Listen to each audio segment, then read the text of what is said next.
e hoje nós vamos falar sobre açúcar e adoçantes. Adoçar com o quê? O que seria melhor? Quais as melhores escolhas? É preciso escolher ou não? Então a gente começa um pouquinho do final para o começo. Adoçar é um ato cultural e social.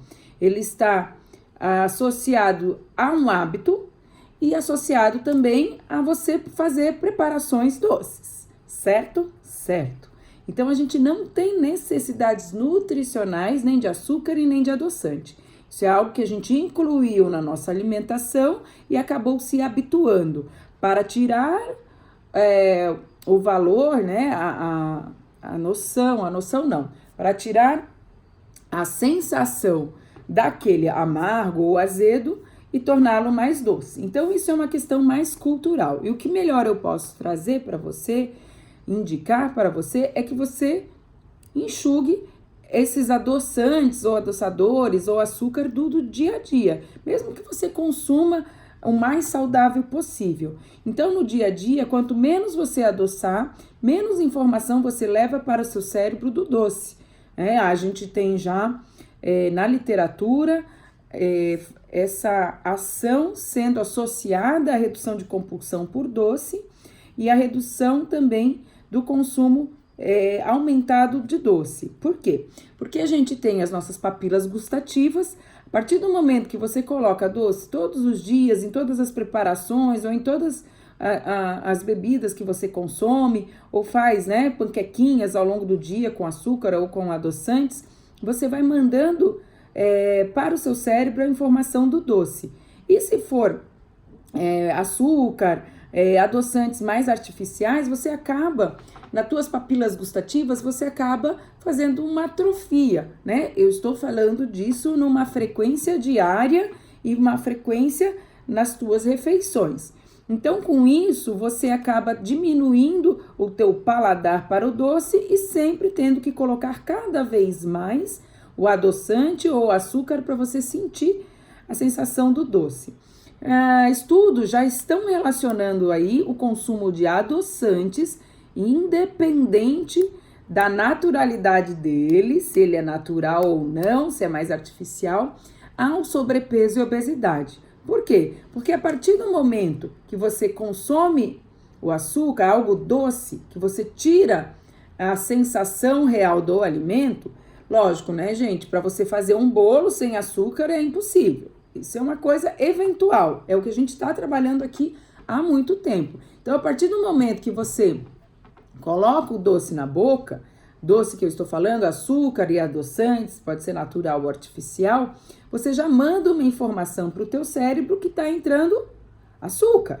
O cérebro não sabe que é um 0 caloria, o cérebro não sabe que é um açúcar mais fit, então ele vai ter a mesma informação para qualquer tipo de doce. Então esses estudos têm relacionado em ratos o aumento de receptores para a glicose lá no intestino. Então o que acontece quando a gente consome o doce, do açúcar ou do adoçante, informação de que está entrando açúcar no cérebro, informação do cérebro para o intestino, aumentar os receptores para a glicose. Então, o que acontece?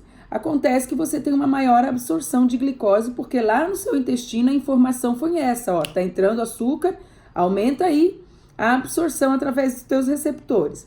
Então, o que seria o ideal mesmo é a gente eliminar do dia a dia, tirar do habitual do cafezinho, chás. Quando a gente adoça chás, a gente perde muito dos efeitos terapêuticos, porque muitos efeitos terapêuticos do chá estão associados ao seu sabor, amargo, azedo ou um sabor mais adocicado. Então, os efeitos terapêuticos de muitos chás estão associados ao sabor.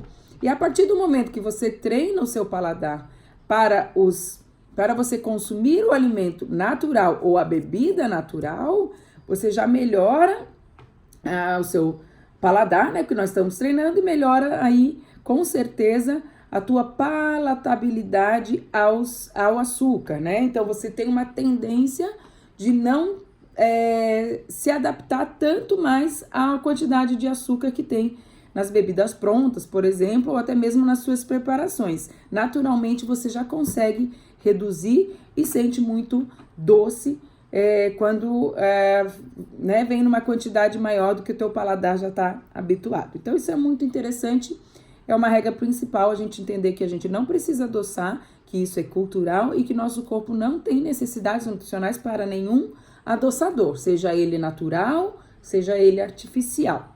Muito bem, mas o que eu escolho na hora de fazer uma sobremesa, na hora de preparar um doce, ou na hora de comprar um produto, né, que, por exemplo, um iogurte, né, os iogurtes são adoçados.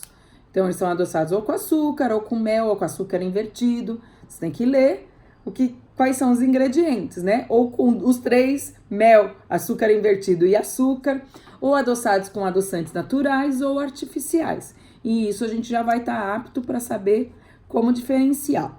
Então, vamos falar de açúcares. Açúcares, a gente tem o açúcar mascavo, o açúcar demerara, o açúcar orgânico e o açúcar branco, que é chamado de refinado. Então, o nome já diz, refinamento. O produto passou, o açúcar branco, ele passou por um processo de refinamento. Ele passa por substâncias químicas para branquear e para eliminar os nutrientes que tem no alimento bruto. E por isso que ele fica branquinho e fino, sem volume, porque é eliminado muitas coisas ali.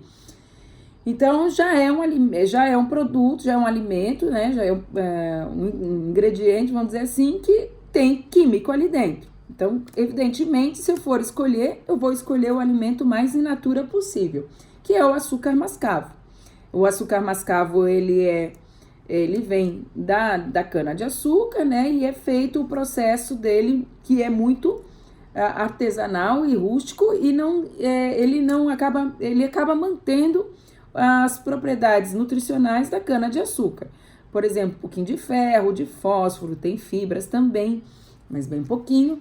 Porém, você não precisa de açúcar para ter ferro.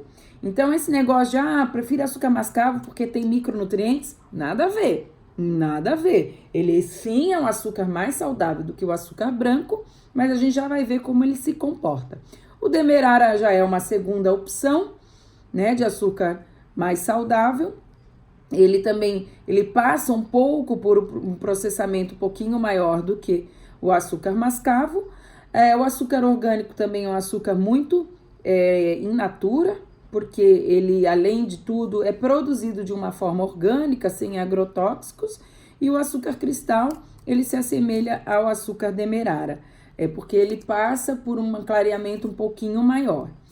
Então, se a gente for optar, ideal seria um açúcar mascavo orgânico, porque é a primeira linhagem do açúcar, né? Mas também pode ser os demais, quando você vai optar. Porém, vamos lá, como que ele se comporta no teu sangue?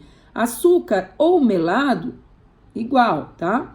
Eles são sacarose. O açúcar que compõe esses açúcar de mesa, tanto o mascavo, o melado, o demerara, todos esses que a gente falou, o branco, ele é formado por sacarose, que é essa molécula de duas glicoses. A gente quebra e se transforma em duas glicoses entrando no nosso corpo. Ele é 100% sacarose. Então, independente do açúcar que eu estou escolhendo, o produto final é sacarose. Se eu comer, é glicose. Se eu comer uma colher de sopa de açúcar mascavo e uma colher de sopa de açúcar branco, o metabolismo é o mesmo. Então, pessoas que estão num processo de emagrecimento, diabéticos, esteatose, colesterol alto, triglicerídeos alto, o ideal é evitar, é eliminar. Então, a gente vai ter que buscar outras alternativas para fazer os nossos bolos e tudo mais, né? Mas isso é natural. Para pessoas que estão dentro do peso, para pessoas, para crianças, gestantes, por exemplo, que está tudo bem, está dentro do peso, não tem nenhuma característica do que eu falei, e vai fazer eventualmente um bolo, talvez é melhor você utilizar o mais natural possível, né? Depois a gente entra ali para a linha do açúcar de coco. Olha aqui, mostrei para vocês a composição do açúcar de coco para vocês entenderem que ele é açúcar igual. Olha só, o açúcar de coco ele tem de 70 a 79% de sacarose, igual açúcar. Ele tem na sua composição 3% de glicose pura, de absorção rápida, mas aqui eu tenho 2 glicoses, aqui eu tenho uma só, tá? E ele tem aqui 9% de frutose. Frutose é o outro tipo de açúcar, aquele que vem lá da fruta. Então, esse açúcar ele é extraído da seiva. E quando a gente fala de seiva, a gente pode falar aí do néctar de coco, a gente pode falar aí do agave também. São seivas, né? Cada um tem a sua composição.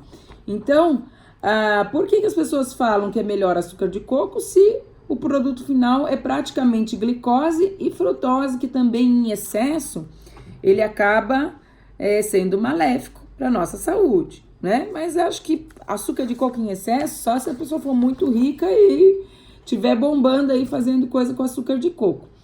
Mas então aqui, ó, o produto final é açúcar. Então, num processo de emagrecimento para diabéticos, steatose, colesterol alto, tudo que eu falei, também não é uma boa alternativa. Qual que é a diferença aqui do açúcar de coco? Por que ele tem sido muito falado? Porque dentro dessa seiva do açúcar de coco existe uma fibra chamada inulina. Essa é uma fibra com alto teor pré-biótico, mas você não precisa de açúcar de coco para ter esse efeito. A chicória, por exemplo, é uma planta que tem muita inulina. Então, a gente pode comer chicória, não precisa comer açúcar de coco, certo? Então, o açúcar de coco, por ter essa característica, esse alto teor de fibra, que é a inulina, ele acaba tendo um índice glicêmico baixo, ou seja, a velocidade da absorção da glicose no açúcar de coco é bem baixa, mas lembrem, a gente tem a carga glicêmica, então a quantidade de açúcar que você consome de coco, ele vai te dar uma carga de carboidratos que é muito similar à do açúcar, só que a velocidade é melhor. Então, para diabéticos isso não funciona e para quem quer perder peso isso também não vai funcionar, porque ele vai se transformar em glicose. Depois nós vamos aqui para o queridinho das pessoas, né? O mel. O mel também, ele tem seus benefícios, seus efeitos terapêuticos, anti-inflamatório. É um produto não vegano, né? Que vem da produção de animais, das abelhas. E ele é um produto que é um adoçador também, e às vezes as pessoas acham que só porque não é açúcar podem consumir mel à vontade. Mas o mel, ele é 83% de frutose. A frutose, ela é em excesso, ela é muito prejudicial ao fígado, então ela pode também, ela tem uma absorção direta em fígado e o seu excesso, ele é transformado em triglicerídeos. Então, ela pode ser tóxica nesse sentido. Só que antes da gente ficar muito preocupado com a frutose das frutas, que vem associada a fibras, vitaminas minerais, ou do mel, se você consome ambos em pequenas quantidades, o que a gente tem que se preocupar é com frutose que existe nos alimentos industrializados, que são aquele xarope de milho, xarope de glicose. Então, tudo isso você lê nos ingredientes dos produtos. Então, o mel é 83% frutose. Então, frutose também em excesso, como a gente falou em outra aula, pode se transformar em glicose. Ela tem 38% de frutose, 31% de glicose pura e o restante ali, 30% de sacarose, que é aquelas duas de glicose, e mais maltose. Então, ele é uma composição de açúcares, certo? Então, a gente tem que avaliar, porque até para adoçar, a gente usa mais de um, menos de outro, então tem que avaliar a porção, né? Mas uma colher de sopa de cada um desses 3 que eu citei, elas equivalem praticamente à mesma coisa de carboidratos, certo? Então, a carga glicêmica ela é muito similar, só que ela tem a composição de carboidratos bem diferentes. Então, é bem importante a gente se antenar, eliminar do dia a dia, e para quem está em um processo saudável, crianças saudáveis, adultos saudáveis, podem usar um desses 3, é só escolher porque os três são saudáveis. Lembrando que o mel, a partir do momento que você coloca ele em contato com a temperatura, ele perde muitas propriedades, né? Também. Ele também tem algumas coisas de fibra, assim como o açúcar mascavo também tem, mas que a gente não precisa consumi-los para ter ferro, fibra, fósforo e tudo mais. Então, até aqui tudo bem? E agora a gente vai para a linha dos polióis, que são os adoçantes de linha natural, mais estudados agora ultimamente, que a indústria tem colocado muito investimento e estudos, porque a gente tem essa preocupação de diminuir a quantidade de açúcar, de que os adoçantes artificiais, eles acabam sendo prejudiciais à saúde. Então, existe um grande estudo em cima desses polióis, que é o xilitol, malitol, eritritol e o poliol. E o xilitol, malitol, eritritol e o poliol. Então,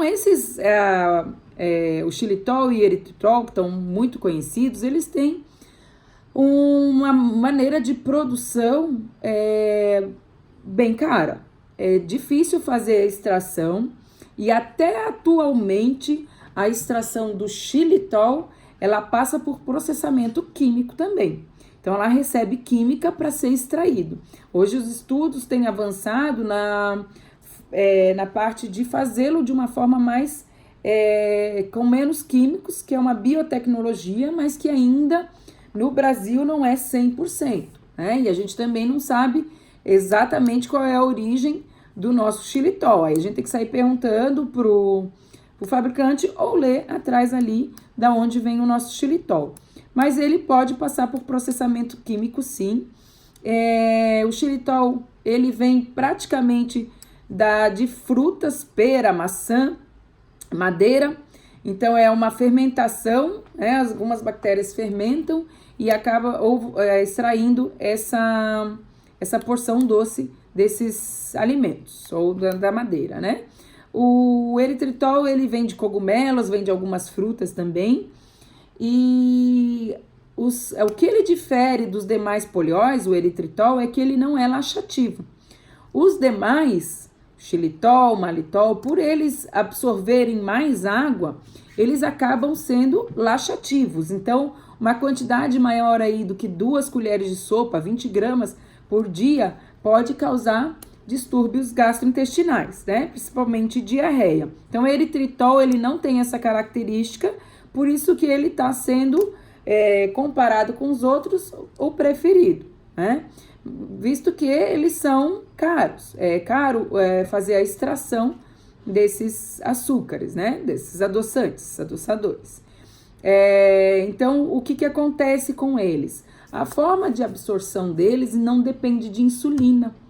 Eles são carboidratos, têm baixa caloria comparado aí com o xilitol, tem 50% das calorias, mas ainda tem, comparado com o açúcar. Eles têm carboidrato, então a digestão deles é glicose também. Porém, eles são diretamente, eles não dependem da insulina para entrar nas nossas células. Ele já é metabolizado ali no fígado. Então, a gente tem uma redução calórica, tem a questão de fibras deles também, por isso que a carga glicêmica é menor, só que isso não passa pelo pâncreas. O pâncreas não precisa trabalhar, por isso que é interessante. Mas ele vai fazer o mesmo efeito do doce que eu falei lá na frente. A gente também tem que atentar para o consumo aí de xilitol e eritritol no dia a dia. Ele vai te fornecer uma quantidade de carboidrato e, se você for avaliar, os produtos, as preparações que você faz com esses adoçantes, eles acabam sendo a base de farinha, mesmo que seja amêndoa, tudo isso é calórico também. Se você ficar pensando só que você não está consumindo muita caloria e que está consumindo um adoçante que não trabalha com insulina, você esquece do restante da preparação. Então, fiquem antenados, porque é uma boa opção você usar xilitol, principalmente se você está num processo de emagrecimento, tem esteatose, colesterol, triglicerídeos altos, mas numa eventualidade. Então, para preparar o bolinho do final de semana, para preparar uma sobremesa para o final de semana, é uma opção mais interessante, não tão econômica, mas neste momento pode ser uma das melhores opções. E vamos agora para os adoçantes naturais e artificiais. Naturais a gente tem a estévia, que é muito conhecida. Alguns estudos já sugerem que a estévia dá câncer, mas isso tudo é quando a gente pensa em altas quantidades. Então, o ideal é a gente tentar eliminar. Se for usar muito pouco, 2, 3 gotinhas para adoçar, só para tirar o amargor. Então, a quantidade é importante também.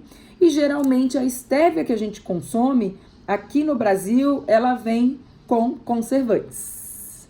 Então, ou misturada com outra adoçante. Então, é uma coisa que tem que prestar atenção. Ora, se está consumindo um negócio para o teu benefício com conservante, ele vai acabar detonando a tua parede do intestino, é um tóxico, né? É uma toxina ambiental. Nosso corpo não está preparado para receber porque não é natural. Então, tem que ficar muito atento nisso. Apesar de ser um excelente adoçante natural, ele vem associado talvez a conservantes e faz aquele efeito do doce para o cérebro. E aí nós entramos no ciclamato, no aspartame, né? O adocio, o zero cal. Esses sim são adoçantes já que se mostram com efeitos neurotóxicos e cancerígenos. Claro que estudos feitos em ratinhos e com quantidade grande, né?